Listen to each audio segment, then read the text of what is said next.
سیدھے ہاتھ کی طرف جو پہاڑی آپ کو نظر آ رہی ہے وہ جبل سیلا کہلاتی ہے، اور اس پہاڑی کے پیچھے، اس پہاڑی کے اوپر آپ کو مورچے بنے بھی نظر آئیں گے،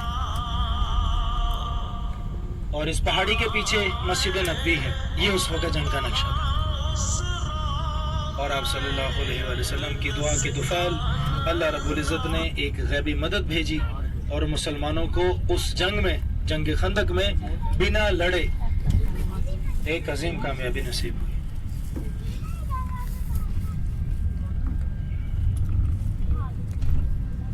سب حاجی دروشی پڑھ لیں، پھر آپ لوگوں کو قبلتین سناتا ہوں۔ صلی اللہ علیہ وسلم مبارک وسلم علیہ۔ ہماری اگلی زیارت مسجد قبلتین، انشاءاللہ سب لوگ وہاں جا کر اتریں گے، 2 نفل ادا کریں گے تحیۃ المسجد۔ مسجد قبلتین وہ مسجد ہے جہاں قبلہ تحویل ہوا، اور نبی پاک صلی اللہ علیہ وآلہ وسلم نے وہاں ایک نماز 2 قبلوں کی طرف رخ کر کے ادا فرمائی۔ مسلمانوں کا اول قبلہ بیت المقدس، پہلے مسلمان اپنی عبادت، اپنی نماز بیت المقدس کی طرف رخ کر کے ادا کیا کرتے، جو کہ فلسطین میں ہے جہاں مسجد اقصیٰ ہے۔ اور جب آپ صلی اللہ علیہ وآلہ وسلم مکہ سے ہجرت کر کے مدینہ تشریف لائے تو آقا علیہ الصلوۃ والسلام نے 16 یا 17 مہینے تک بیت المقدس کی طرف ہی رخ کر کے نماز ادا فرمائی، لیکن آپ صلی اللہ علیہ وآلہ وسلم کی یہ دلی خواہش تھی کہ مسلمان اپنی عبادت، اپنی نماز خانہ کعبہ کی طرف رخ کر کے ادا فرمائیں، جو کہ قبلہ ابراہیمی ہے۔ نبی پاک صلی اللہ علیہ وآلہ وسلم اکثر دل میں یہ خواہش کیا کرتے اور بار بار اپنی نظریں آسمان کی طرف اٹھا کر دیکھتے۔ یہ جس مقام پر ابھی ہم لوگ جا کر اتریں گے، مسجد قبلتین کی جگہ، اسی جگہ آپ صلی اللہ علیہ وآلہ وسلم تشریف لے کر گئے ہوئے تھے۔ ظہر کی نماز کا وقت ہوا، آقا علیہ الصلوۃ والسلام نماز کی حالت میں تھے، 2 رکعتیں ادا کر چکے تھے کہ وحی نازل ہوئی، قرآن کے 2 پارے سورہ بقرہ میں اس کا ذکر موجود ہے، اور جو وحی آپ صلی اللہ علیہ وآلہ وسلم پر اس وقت نازل ہوئی جب نبی کریم صلی اللہ علیہ وآلہ وسلم نماز کی حالت میں تھے، اس آیت کا ترجمہ اس طرح سے ہے، اللہ رب العزت یہ فرما رہے ہیں کہ ہم آپ کے چہرے کو بار بار آسمان کی طرف اٹھتے ہوئے دیکھ رہے ہیں، اب ہم آپ کو اس قبلے کی طرف متوجہ کریں گے جس سے آپ خوش ہو جائیں۔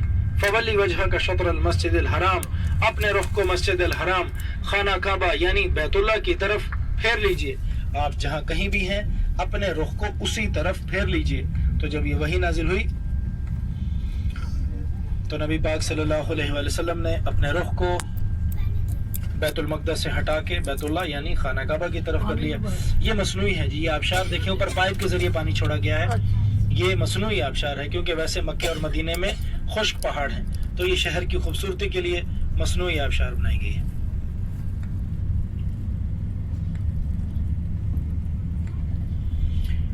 انشاءاللہ مسجد قبلتین جا کر سب لوگ اتریں گے، 2 نفل تحیۃ المسجد ادا کریں گے۔ مسجد قبلتین جہاں نبی پاک صلی اللہ علیہ وآلہ وسلم نے ایک نماز 2 قبلوں کی طرف رخ کر کے ادا فرمائی۔ قبلتین اتارنے سے پہلے ایک اور ضروری بات جو میں اپنے حاجیوں سے ڈیلی بس میں کرتا ہوں، اپنے حاجیوں کی اصلاح کے لیے، تاکہ آپ مجھ سے یہ بات سن کے جو بھی آپ کے ملنے والے دوست رشتہ دار عمرہ حج کے لیے آ رہے ہوں، آپ انہیں یہ بات ضرور سنائیں تاکہ ان کی اصلاح ہو جائے اور وہ پھر آگے آنے والوں کی اصلاح کر سکیں۔ بھائی اکثر حاجی کیا کرتے ہیں، عمرہ حج کے لیے یہاں مدینہ آتے ہیں، اور اکثر حاجیوں کو دیکھا گیا ہے حاجی یہاں سے واپس جاتے ہوئے درختوں کے پتے توڑتے ہیں، نیچے سے مٹی شاپر میں بھر کے پتھر کے ٹکڑے اپنے بیگوں میں ڈال کے گھر لے جاتے ہیں۔ اللہ بہتر جانتا ہے کس نیت سے لے جاتے ہوں گے، لیکن زیادہ تر لوگوں کی یہ سوچ ہوتی ہے کہ مدینے سے مٹی یا پتھر کا ٹکڑا گھر لے جا کے رکھیں گے تو گھر میں خیر و برکت ہو جائے گی۔ بھائی ایسا کوئی کام نہیں کرنا۔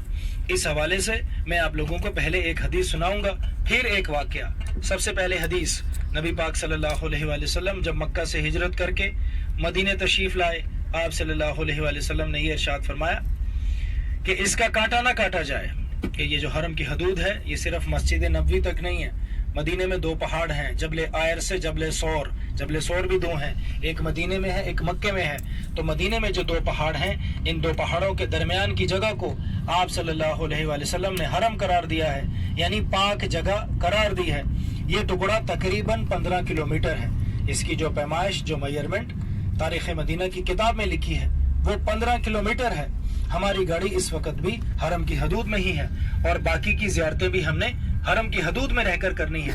نبی پاک صلی اللہ علیہ وآلہ وسلم نے ساتھ ہی یہ ارشاد فرمایا کہ اس کا کانٹا نہ کاٹا جائے, اس میں شکار کو نہ بھگایا جائے اور اس میں کوئی گری ہوئی چیز نہ اٹھائی جائے, اس میں کوئی گری ہوئی چیز نہ اٹھائی جائے سوائے اس نیت سے کہ اس چیز کا اعلان کیا جائے. اس حدیث کا مفہوم علماء کرام اس طرح سے بتاتے ہیں کہ آپ صلی اللہ علیہ وآلہ وسلم نے اس حرم کی حدود میں درخت پودے کاٹنے سے منع فرمایا ہے. دوسری چیز شکار کھیلنے سے یعنی جانور کو مارنے بھگانے سے, اور تیسری چیز آپ صلی اللہ علیہ وآلہ وسلم نے یہ منع فرمائی ہے کہ یہاں کوئی بھی گری ہوئی چیز, نیچے گری ہوئی کسی کے استعمال کی, چاہے وہ ایک تسبیح ہی کیوں نہ ہو, وہ نہ اٹھائی جائے, کیونکہ اگر آپ نے اٹھا لی تو حدیث کے مطابق اس چیز کے اعلان کی ذمہ داری آپ پر آ جائے گی. اور یہاں مدینے میں رہتے ہوئے اعلان کرنا, یہاں مدینے میں رہتے ہوئے مسجد نبوی میں کسی بھی گمشدہ چیز کا اعلان کرنا مشکل ہی نہیں بلکہ ناممکن ہے, کیونکہ اگر یہاں گمشدہ چیزوں کا اعلان ہونے لگے تو سارا دن لاؤڈ سپیکر میں اعلان ہی ہوتے رہیں. اس لیے یہاں ایسی کوئی سہولت نہیں, اس لیے آپ نے خود ہی محتاط رہنا ہے. نیچے گری ہوئی کسی بھی حاجی کو کوئی بھی چیز نظر آئے وہ پڑے رہنے دیجئے, آپ نے نہیں اٹھانی, کیونکہ اٹھائی تو حدیث کے مطابق اعلان کی ذمہ داری آپ پر آ جائے گی. میری دعا ہے اللہ رب العزت سے کہ باری تعالیٰ آپ سب لوگوں کو اور مجھے بھی یہاں مدینے میں رہتے ہوئے با عمل اور با ادب رہنے کی توفیق عطا فرمائے. آمین ثم آمین.